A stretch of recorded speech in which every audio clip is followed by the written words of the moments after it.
This is for an example of things that are in the book that may be on the test but aren't. And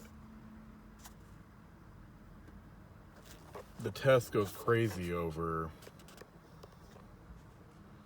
what tax code, like the number of the tax code, like, oh, if you filed a form 401F, then when is your taxes due? You would think you wouldn't know what a 401F is if you didn't file one, but that is the test. That's how it is. But one thing that isn't in the test, or at least it wasn't in my test, is something like this. It says the board regulates the licenses and that the law for considering a board is 1725-101 through, you see these numbers, 1725-315, and then 1725-401 through 1725-409. This kind of trivia, usually a professional test that, as far as that I've seen, other than this one, they don't want to know that you know that it's 1725-101 through 1725-315. It focus more on the things that you actually need to know. But one reason that wouldn't be in the test, and this is what makes it being an open book test not all that helpful, is because you end up going through the book thinking, where did it say that? Where did it say that?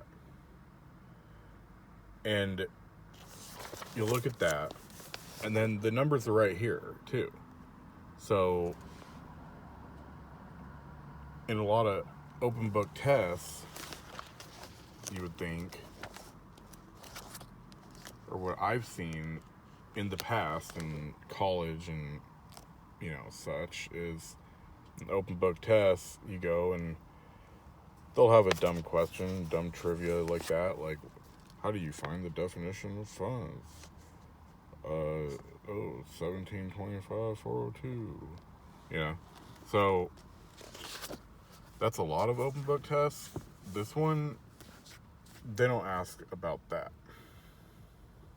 what law number code it is. But they do ask about the usage of, and then instead of saying based on such and such a number of income, they say what would you do with the income if you filed by a certain tax code or a certain form.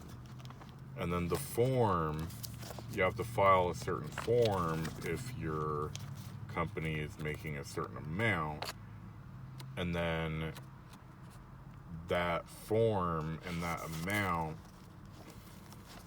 you would have to file at certain periods of the year on certain dates, and you have to know that. They ask that stuff a lot. That question comes up and comes up and comes up. But I'm here and I saw this. It reminded me of that.